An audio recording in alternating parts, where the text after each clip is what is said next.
দেশে প্রাণীজ আমিষের ঘাটতি মেটাতে নতুন সম্ভাবনার দ্বার খুলছে আফ্রিকা থেকে নিয়ে আসা উট পাখি। বিশাল আকৃতির এই পাখিকে দেশের জলবায়ু ও পরিবেশে উপযোগী করে তুলতে কাজ করছে সাভারের বাংলাদেশ প্রাণী সম্পদ গবেষণা ইনস্টিটিউট। সুস্বাদু এবং কোলেস্টেরলের পরিমাণ কম থাকায় বেশ স্বাস্থ্যকরও এই পাখি। এসব বিবেচনায় 2021 সালে আফ্রিকা থেকে উট পাখি এনে গবেষণার উদ্যোগ নেয় বাংলাদেশ প্রাণী সম্পদ গবেষণা ইনস্টিটিউট। প্রতিষ্ঠানটির প্রধান বৈজ্ঞানিক কর্মকর্তা ডক্টর সাজেদুল করিম সরকার জানান, উট পাখিকে নিয়ে দীর্ঘদিন ধরে করা গবেষণায় আমরা ইতিবাচক ফল পেয়েছি। গুণগত মান কিরকম সেগুলো আমরা ল্যাবরেটরিতে পরীক্ষা করে দেখছি এবং বিভিন্ন সময়ে যেমন 3 মাস, 6 মাস, 9 মাস, তার 1 বছর কিংবা 1.5 বছরে তার মাংসের গুণাগুণটা কেমন। আপনারা জানেন যে এটি লো ফ্যাট মিট, অনেকটা হোয়াইট মিটের মধ্যে পড়ে। পোলট্রির মধ্যে মুরগি আর হাঁস এটা আমাদের দেশে বেশ পপুলার। পাশাপাশি রাজহাঁস, তিতির, টার্কি, কবুতর এর মাঝে এই উট পাখির আগমন।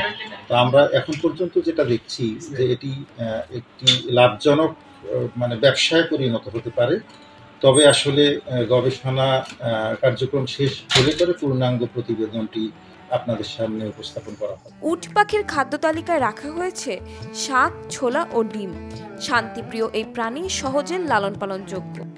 একটি প্রাপ্তবয়স্ক উট পাখির উচ্চতা 7 থেকে 8 ফুট পর্যন্ত এবং ওজন 100 থেকে 120 কেজির মতো হয়ে থাকে।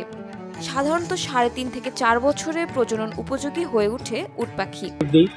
কলমি শাক খায়, পালং শাক খায়, প্লাস পাতাকপি খায়, আবার তারপরে আপনি ছোলা খায়, ছোলা দিই। তারপরে ছোলা দেওয়ার পরে বিকালবেলা আমরা যখন শেডে তুলি, বিকালবেলা আবার যখন শেডে তুলি, শেডে তোলার পরে আবার আমরা খাবার দিই। খাবারের সাথে সাথে ডিম দিই, ডিমও খায় এরা। আর প্রায় 5টা, 5:30টার দিকে আমরা শেডে বাটগুলো তুলে ফেলাই এবং রাত্রেবেলা শেডে খাবার খাবার টোটাল আমরা সকালে এসে একবার খাবার দিই, আর বিকালে যখন বাট উঠাই, ওঠানোর পরে শেডের ভিতর খাবার পানি আবার নতুন করে দিয়ে আবার বাট তুলে উঠাই।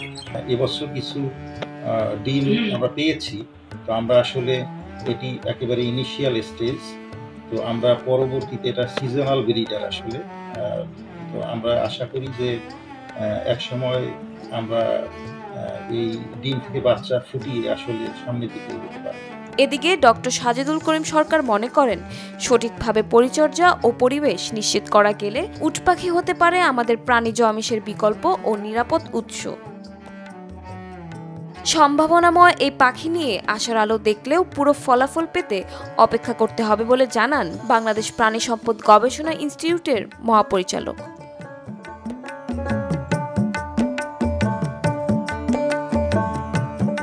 সামগ্রিকভাবে দেশের জনসংখ্যা বৃদ্ধির সঙ্গে তাল মিলিয়ে বাড়ছে আমিষের চাহিদা। আমদানি নির্ভরতা কমাতে দেশে প্রাণীজ আমিষের উৎপাদন বৃদ্ধি এবং উন্নয়ন নিয়ে কাজ করছে সাভারের বাংলাদেশ প্রাণী সম্পদ গবেষণা ইনস্টিটিউট।